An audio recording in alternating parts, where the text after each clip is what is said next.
Hyperliquid is a perp DEX, a lightning fast layer 1, and one of the fastest growing cryptos of the past month. In today's video, I'm going to break down everything you need to know about what it is, how high it could go, its tokenomics, as well as some risks associated with Hyperliquid. Now let's get into it. To start, before we talk about the details of Hyperliquid itself, let's set the stage for why it matters. For years, perpetuals exchanges have been some of the biggest businesses in crypto. You had BitMEX, you had Binance as part of their business, you had FTX prior to their collapse. Remember, they were the darling golden child of crypto, naming stadiums and things like that. And there's all sorts of other exchanges. You can probably think of them because YouTubers love to push them, where you can leverage trade, and they're making tons of money. They're making billions of dollars a year many times. So it's a proven business model, and there's a lot of benefits to bringing it on chain. However, no one has done it in a massive way up to this point. And the benefits to bring it on chain, just think of the example of FTX, where they didn't really have everyone's money, so everyone got rinsed, right? And years later, people may get back some, or because the market's gone up, all of that money, but it took years of litigation, and it's really luck if they were able to get things back. Luck and the hard work, I'm sure, of people who are trying to recover money. If it's on chain, you don't have to worry about that. If it's on chain, then you can verify using Blockchain Explorer that all the money is there. And there's been some valiant attempts to build it on chain, and many of these apps are quite good. You have DYDX, which was for a long time the leading decentralized perp exchange, perp DEX, if you will. And it's great. It's got a number of markets, and it has fairly high volume even today. And you've had GMX. GMX was for a long time a favorite in the world of DeFi, including on this channel, because not only was it a perp DEX, but it also had some of what I think were the best tokenomics in crypto and actually passed on revenue to token holders. However, if you look at the actual dominance of decentralized exchange versus centralized exchange futures, they never really were able to make a dent. You had, most months 1 to 2%. On a good month, an exceptional month, maybe 5% of perp volume was on decentralized exchanges. However, perp DEXs have never been able to actually break out and challenge centralized exchanges for a significant share of their volume. That is until now. You can see that for most of this year, the percent volume that's on DEXs has hovered around 7 to 9%, jumped to around 10% in December, driven by Hyperliquid. And then even though we're only a few days into 2025, so far nearly a quarter of all perp volume has been on decentralized exchanges, and that's largely driven by Hyperliquid, which is currently comprising around 45% of all perp DEX volume. By the way, if you missed out on Hyperliquid, you guys got to check out the newsletter, dynamodefi.substack.com. I covered the Hyperliquid points program in there back last January, so 12 months ago. Covered it. Talked about Hyperliquid again in August, in November, and then probably talked about it 5 times since then. So check out the newsletter, dynamodefi.substack.com, because I cover things in there months, in this case, maybe even a year before I talk about it on the channel. And if you take a look at Hyperliquid and test it out, I think you'll find that it makes sense why it's gotten so much traction, because it really does combine many of the best elements of a centralized exchange with the advantages of DeFi. This is their website, and we'll show the actual exchange in a second, but to highlight a few of the features, they have no gas fees. And I think one of the things that may have held back some other perp DEXs in the past was that people had to pay gas, which would limit the frequency with which they were willing to trade. There are low fees. They allow up to 50x leverage, which, although I don't advise doing 50x leverage, there's a market for it, right? And of course, you can do anything between no leverage and 50x. It's also very transparent. So I talked about combining the interface of a centralized exchange with the advantages of DeFi. It's got a fully on-chain order book, which is made possible because they have their own layer 1. And so trades, funding, liquidations all happen on-chain, totally transparent, which is something that you cannot say about most centralized exchanges. And then also one-click trading. So the way it works is interesting. You load funds onto there, and then you can make trades with just a single click. So rather than having to do 5 different transaction approvals with every trade, once you've loaded funds on, you can just trade as you would normally. And truthfully, I found Hyperliquid to be pretty usable, much more usable than most most other exchanges, and I think this feature is a big part of that. If you look at the exchange itself, then you'll find it looks very similar to a centralized exchange. You have your charts. They have extensive pair listings here. You can see the amount of leverage you're able to do on each pair. You can do market buys, you can do limit orders, you can do more advanced trading functionality if you're knowledgeable about that sort of thing. Now, you may notice there's this red bar, which says that we are in a restricted jurisdiction. That's because I'm in the United States, and like many DeFi applications, and in fact, many centralized crypto applications, they don't allow people in the US to use it. It's very easy to get around with a VPN. So if you want to use it in the US, just know that you can. You just have to use a VPN. If you don't want to use a VPN and you're in the US, then hopefully they open it up someday with a more favorable regulatory environment.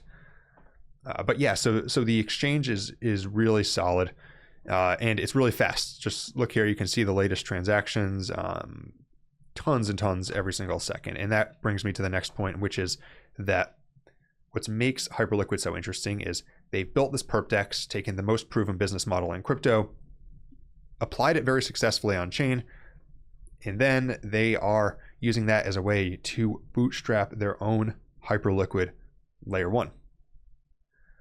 So eventually, soon, there will be user-built applications that actually exist on the Hyperliquid layer 1. So the Hype token, which is live, it's not just securing this one exchange, it's not just an exchange token, it's also a layer 1 token for this chain that has extremely fast stats, block time of 0.2 seconds with up to 200,000 transactions per second. And the current daily volume is 3.9 billion with 350,000 users. The key thing to watch for is the launch of HyperEVM, which is currently in testnet. This is a blockchain state of the Hyperliquid L1. And when this goes live, this is what will allow other applications to actually build on Hyperliquid, and you won't just have the single exchange on there. And again, it's currently in testnet and is under active development. Next up, we're going to talk about the tokenomics of Hyperliquid's Hype token, as well as how high it could potentially go and some risks associated with it. So Hyperliquid launched their token recently to much acclaim back at the very end of November. And since then, it's been a top performer, going from just a few dollars to a high of over $31, and now has retraced to around $23.46. And this currently puts it, even after the retrace, at a market cap of around 7.8 billion, with a fully diluted valuation of $23.5 billion. And again, even after retracing, it is still highly ranked at rank 28 on CoinGecko. And so first, how does the distribution and unlock schedule look? So I'll say, as far as the unlocks, this market cap to FDV ratio is not that bad for a new token. Generally speaking, on this channel, we prefer if most of the tokens are already in circulation. However, it depends on the schedule that they're being released in, who they're being released to, and also how new and young the token is. So in the case of Hyperliquid, it just launched. Having over a third of the tokens live is actually not bad at all. And if we look at the distribution of it, one thing, and I think the reason why Hyperliquid has done so well, is that it was extremely community focused. At Genesis, 31% was distributed to the community in an airdrop.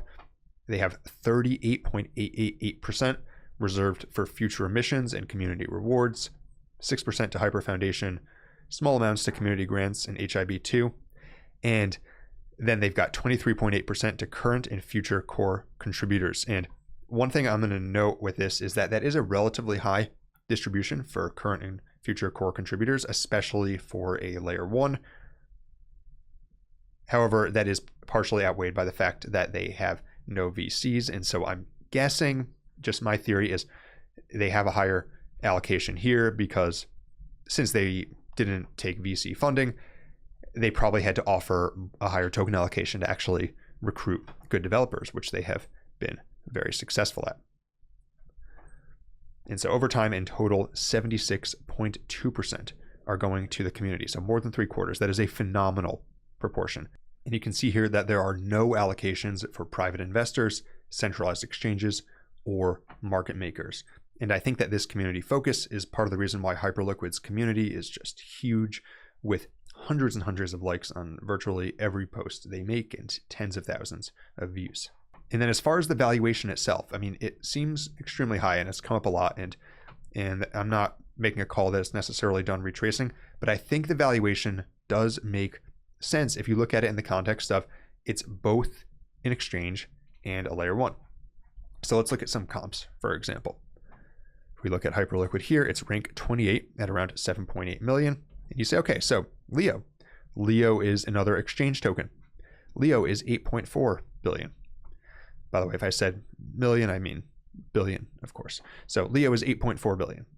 So you say, okay, so it's valued similarly to this exchange. It's also valued almost the same as the BitGet token, another exchange. It's sitting right in between them, in fact. You'd say makes sense. But consider that Hyperliquid is also a layer 1 that can process 200,000 transactions per second.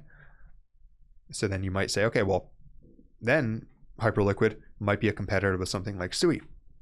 Maybe it's even a competitor with Solana, right? Maybe that doesn't mean necessarily that it's going to become as used as Solana, but maybe it's going to give it a run for its money or become a major layer 1. And so then I think you have to look at the market cap basically as both an exchange and a layer 1 added together. And then suddenly this market cap is much more reasonable to me because it's priced similarly to a few exchanges as is. Currently, the utility of the token is that the Hyperliquid team uses fees to initiate buybacks, and then it can also be staked for a modest yield and to secure the Hyperliquid network. So again, talking about it both as an exchange token with buybacks from exchange fees, and also as a layer 1 token securing the network. Now let's talk about some risks associated with Hyperliquid to be aware of before you invest. To start, they recently did an airdrop, even though it feels like a long time ago. It was just over a month. And although they initially had a surge in volume after that, the volume has retraced in recent weeks. Part of this is due to the overall market cooling down.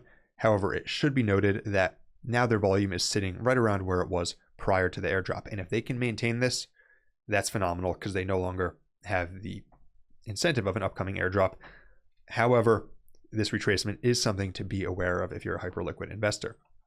Additionally, recently some crypto security experts drew attention to the fact that known addresses associated with North Korean hackers were active on the Hyperliquid network. And although there's no signs that they've actually compromised Hyperliquid yet, and since they launched this, Hyperliquid has expanded their validator set, it is always good to be aware when malicious actors with a history of major DeFi hacks are potentially targeting a network that you're using.